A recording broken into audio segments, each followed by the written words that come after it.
And waiting at the end of the longest supply route in any war were the kamikazes. It was weird. It was savage. This was a fleet fighting like infantry, punching away at the enemy. Only there are no foxholes in the ocean.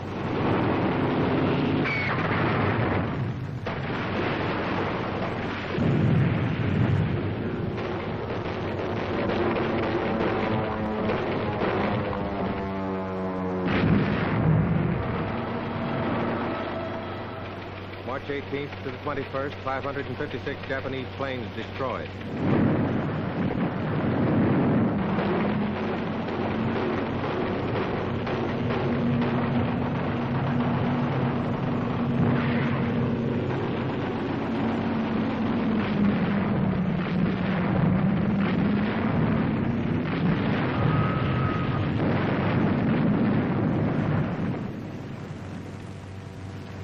Men fought without sleep. Some fought with guns. Some with axes, torches. Some with fire-smothering foam.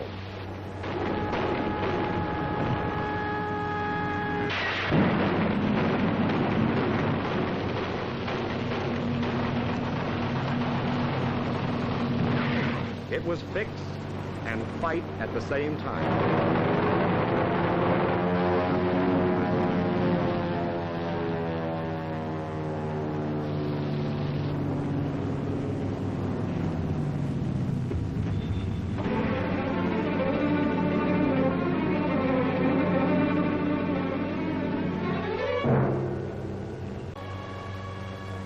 Had to stay because the men that the Navy landed needed tons of steel from Navy guns.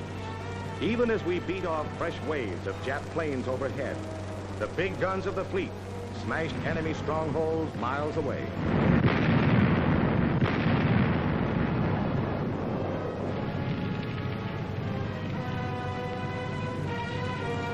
Had to stay because our men advancing through the rice paddies and over the steep ridges had to have close air support from the baby flat tops. In the air control room aboard the command ship, strike upon strike was ordered.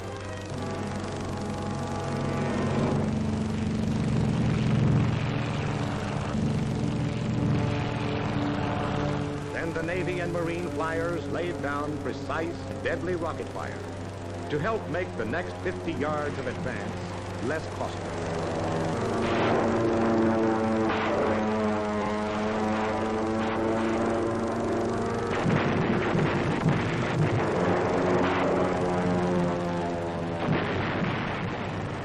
This was the fleet that had to stay because always the stream of supplies to those troops must be steady and huge. A bridge of ships was thrown across the Pacific to bring our men more food, more medicine, more ammunition.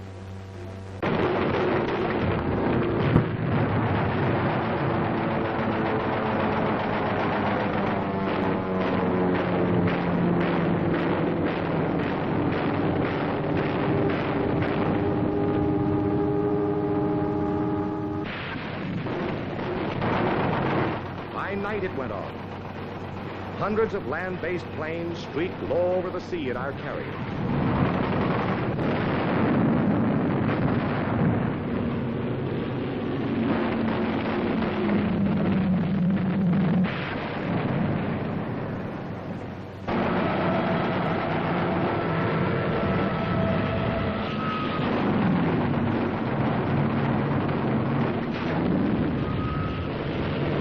They dove out of the dawn, raced through dull overcast to throw themselves in screaming, smoking fury at Admiral Richmond Kelly Turner's ships off Okinawa.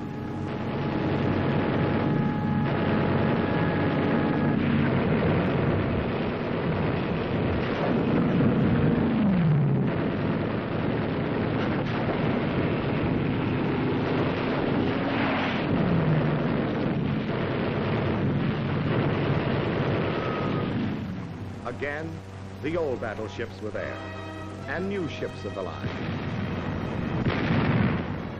And a rugged little man named Ernie Pyle. There was no retreat. This was the fleet that came to stay, that had to stay.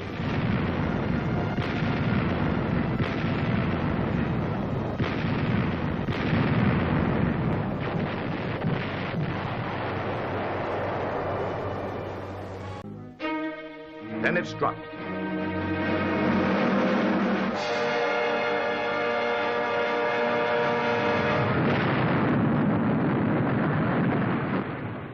They call it kamikaze, meaning the divine tempest. We call them suicide planes, manned by pilots wearing the ceremonial red sash of the Kamikaze Corps. They specialize in one-way trips.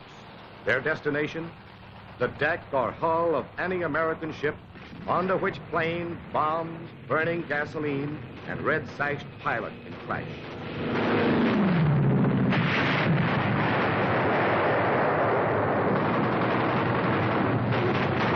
Japan's secret weapon was no secret to our gunners or our flyers, who for months had been tinting the far Pacific with those same red sashes.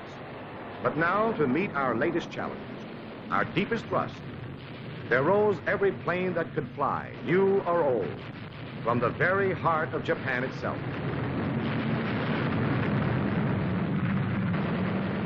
"16-year-olds, still in aviation schools, were given their wings, a sash, and a mission. It was a maniacal, all-out effort to smash our sea power, isolate our troops on Okinawa. It was desperation. It was suicide. But it would be the pattern from now on to the very finish. A struggle between men who want to die and men who fight to live.